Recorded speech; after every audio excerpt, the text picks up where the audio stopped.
Tunggu sebentar ya. Selamat pagi, Ibu. Selamat pagi adik, silakan masuk. Terima kasih, Ibu. Iya, mari silakan duduk. Kelihatan dari raut wajah adik yang begitu cerah, rupanya semalam adik tidur sangat lelap ya. Iya, Ibu. Semalam saya tidur lebih awal dari biasanya. Apakah adik datang ke sini atas kemauan sendiri, ataukah ada dorongan orang lain? Saya datang ke sini atas kemauan saya sendiri, Ibu. Baik sekali. Kalau begitu, apakah ini merupakan pengalaman pertama kali adik mengadakan konseling seperti ini? Ya, Ibu. Saya baru pertama kali mau mengadakan konseling. Baik, terima kasih adik. Sebelum kita melanjutkan perbincangan kita, saya ingin menyampaikan beberapa hal penting berkaitan dengan konseling. Ada 3 bentuk konseling yang biasa diberikan kepada konseli yang membutuhkan, yakni konseling individual, konseling kelompok, dan bimbingan kelompok. Nah, konseling yang sedang kita lakukan ini adalah konseling individual. Sebelumnya, saya akan menjelaskan tentang apa itu konseling individual, tujuan dari konseling individual, hal-hal yang perlu dipatuhi selama proses konseling, serta tata cara pelaksanaan konseling. Jadi, konseling individual adalah salah satu jenis layanan konseling yang diberikan kepada seseorang atau konseli melalui tatap muka atau komunikasi, baik langsung maupun tidak langsung, untuk memperoleh informasi, pemahaman, dan pengetesan masalah yang dialami konseli. Adapun tujuan dari konseling ini yaitu memperoleh informasi mengenai konseli dengan permasalahannya, memperoleh pemahaman tentang konseli dengan permasalahannya, dan mengeteskan masalah yang dialami konseli. Apakah ada memahami yang saya jelaskan? Iya, Ibu. Saya mengerti. Oke, hal yang penting untuk mengetahui asas-asas perlu kita patuhi selama proses konseling, yakni yang pertama kerahasiaan. Artinya, semua hal yang akan adik ceritakan dan akan kita bahas bersama di sini akan menjadi rahasia dan tidak akan diceritakan kepada orang lain. Apakah adik paham penjelasan saya? Iya, Ibu. Saya paham. Ya, saya menjamin kerahasiaan masalah adik karena ini menjadi tanggung jawab dan etika utama saya sebagai seorang konselor. Iya, baik, Ibu. Yang kedua, perlu kita patuhi adalah kesukarelaan. Artinya, proses konseling ini tidak dipaksakan baik di pihak saya sebagai konselor maupun adik sebagai konseli. Yang ketiga, keterbukaan. Artinya bahwa adik selaku konseli terbuka untuk mengungkapkan atau menceritakan apa yang menjadi permasalahan yang perlu dibahas bersama dalam proses konseli ini. Yang keempat, kekinian. Artinya dalam proses konseli ini, adik diharapkan untuk mengungkapkan masalah yang sedang adik hadapi saat ini, bukan mengungkit apa yang telah terjadi di masa lalu atau beragam tentang apa yang akan terjadi di masa mendatang. Yang kelima, aktivitas. Artinya bahwa proses ini membutuhkan interaksi aktif antara saya sebagai konselor dengan adik selaku konseli. Yang keenam, kenormatifan. Artinya proses konseling mengikuti norma-norma seperti yang telah saya jelaskan dalam poin pertama sampai yang kelima, yakni kerahasiaan, kesukarelaan, keterbukaan, kekinian, dan aktivitas. Dari hal-hal yang telah saya jelaskan, apakah ada hal yang tidak adik pahami? Ya, saya sudah paham, Ibu. Terima kasih atas penjelasannya. Baiklah, sekarang saya akan menjelaskan tentang tata proses konseling yang dilangsungkan. Yang pertama, saya selaku konselor mendengarkan secara aktif apa yang akan adik nyatakan atau ceritakan. Yang kedua, adik selaku konseli mengungkapkan atau menceritakan masalah yang sedang adik hadapi. Yang ketiga, saya dan adik bersama-sama membahas sampai tuntas masalah yang sedang adik hadapi. Sejauh ini, apakah adik mengerti apa yang telah saya jelaskan? Terima kasih, Ibu. Saya sudah mengerti. Sama-sama adik. Sekarang sebelum melanjutkan perbincangan kita, terlebih dahulu kita membuat kesepakatan mengenai konseling berikutnya.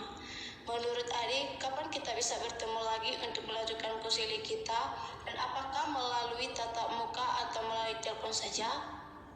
Saya mengusulkan minggu depan lagi dan saya lebih memilih tatap muka seperti sekarang, Ibu. Baiklah, usul yang baik. Kalau melalui tatap muka, kira-kira adik memilih tempat yang sama atau kita mencari tempat lain di pantai atau di rumah? Saya lebih memilih tempat yang sama karena saya merasa nyaman untuk bercerita dengan bebas tanpa gangguan. Terima kasih atas keterbukaan adik untuk mengungkapkan pilihan yang terbaik demi kelancaran proses konseling kita. Nah, sekarang kita perlu saling memperkenalkan diri sehingga kita bisa mengenal satu sama lain dengan lebih baik. Saya mempersilakan adik untuk lebih dahulu memperkenalkan diri, yakni nama, kelas, tempat tinggal, jarak rumah ke sekolah, hobi, dan data diri lainnya yang adik merasa perlu untuk diperkenalkan.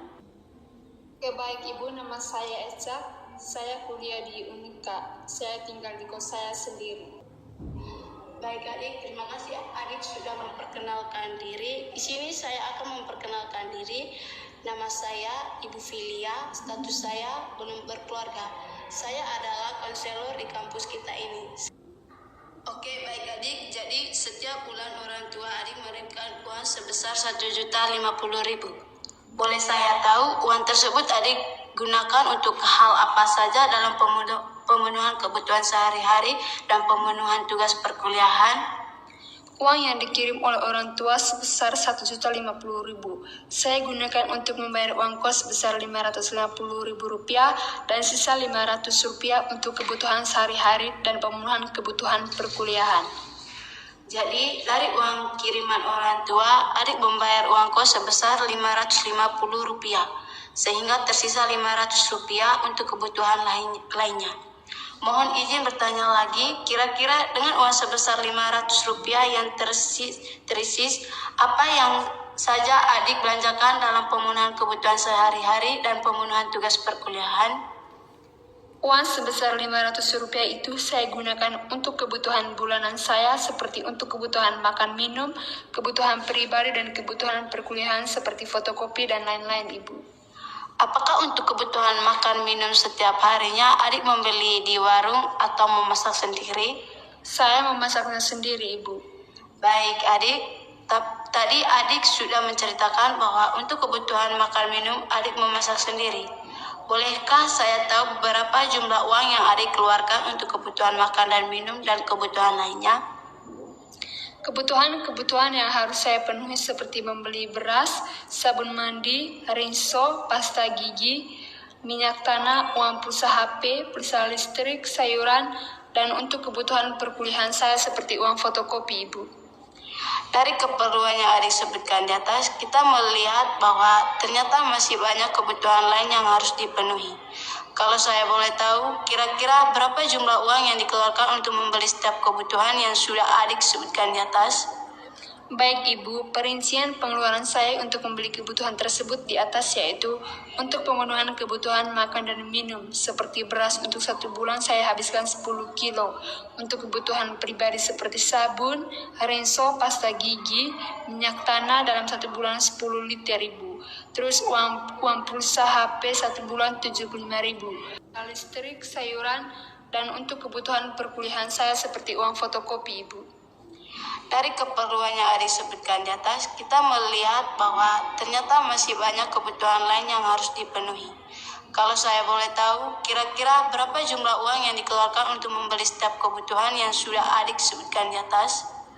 Baik Ibu, perincian pengeluaran saya untuk membeli kebutuhan tersebut di atas yaitu untuk pemenuhan kebutuhan makan dan minum, seperti beras untuk 1 bulan saya habiskan 10 kilo, untuk kebutuhan pribadi seperti sabun, rinso, pasta gigi, minyak tanah dalam 1 bulan 10 liter, Ibu. Terus uang pulsa HP 1 bulan 75.000, pulsa listrik. Tadi adik menceritakan bahwa sisa uang setiap bulan sebesar Rp500 digunakan untuk membeli beras, kebutuhan pribadi, dan keperluan tugas perkuliahan. Dan pada kenyataannya, dari perincian yang adik buat, ternyata uang yang dibutuhkan sebesar Rp675.000, artinya bahwa tuntutan kebutuhan lebih besar dari uang yang tersedia. Iya Ibu. Baik adik, uang yang dikirimkan oleh orang tua sebagian untuk membayar uang kos dan sisanya sebesar Rp500. Sedangkan untuk penggunaan kebutuhan sehari-hari diperkirakan adik membutuhkan uang sebesar Rp675.000 di luar dari uang kos. Bagaimana cara adik mendapatkan uang tambahan untuk pemenuhan kebutuhan sehari-hari dan kebutuhan tugas perkuliahan? Saya biasanya meminjam uang dari teman dan meminta bantuan kerabat keluarga lainnya, Ibu.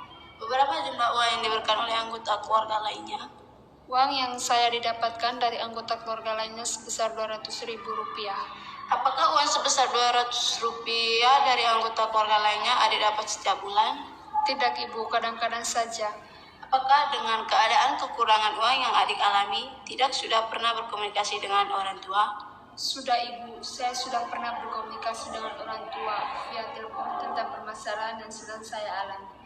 Bagaimana tanggapan orang tua ketika adik menyampaikan permasalahan yang adik alami? Orang tua saya mengatakan bahwa saya harus menggunakan saja uang yang saya ada, karena selain saya yang berkuliah, ada kakak saya yang sedang kuliah. Kalau boleh tahu, apa pekerjaan orang tua adik? Orang tua saya bekerja sebagai petani, Ibu. Saya izin bertanya lagi, sebagai petani, tanaman apa saja yang ditanam oleh orang tua adik?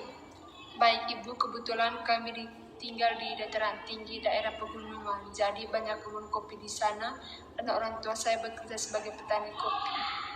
Berapa luas kebun kopi orang tua adik miliki? 1 hektar, Ibu.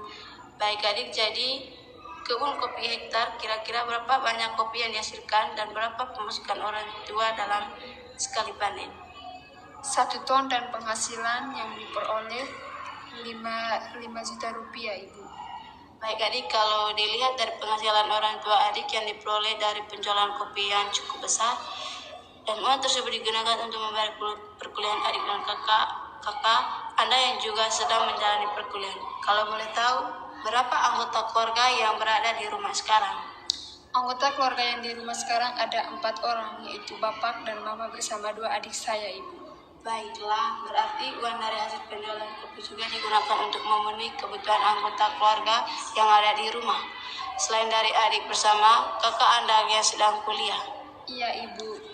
Baik adik, tadi adik sudah mengatakan bahwa uang penjualan kopi dihasilkan oleh orang tua adik digunakan untuk pemenuhan segala kebutuhan perkuliahan adik dan kakak.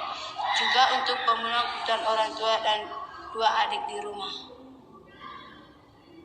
Iya, Ibu, benar. Baik adik, jadi adik sudah menceritakan masalah yang adik alami, yaitu adik mengalami kekurangan uang bulanan dan pemenuhan kebutuhan sehari-hari dan pemenuhan kebutuhan perkuliahan, sehingga adik sering meminjam uang dari teman untuk menutupi kekurangan yang ada. Selain itu, terkadang adik mendapatkan kiriman uang dari anggota keluarga lainnya sebesar Rp200.000. Uang tersebut digunakan untuk mengongkos perkuliahan adik dan kakak sulung, dan sisa dari uang tersebut digunakan untuk pemenuhan kebutuhan sehari-hari untuk 4 anggota keluarga lainnya yang berada di rumah. Nah, dari masalah yang kita bahas di atas, dapat kita simpulkan bahwa gejala masalah yang adik alami adalah adik mengalami kekurangan uang untuk memenuhi kebutuhan sehari-hari dan kebutuhan perkuliahan. Hal ini disebabkan karena adik kekurangan terbuka terhadap orang tua mengenai kondisi yang adik alami.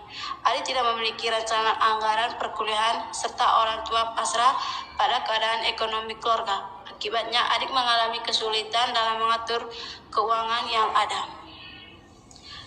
Baiklah adik, bila kita menelusuri masalah yang adik alami saat ini, maka kita menemukan bahwa masalah yang adik alami adalah masalah pribadi.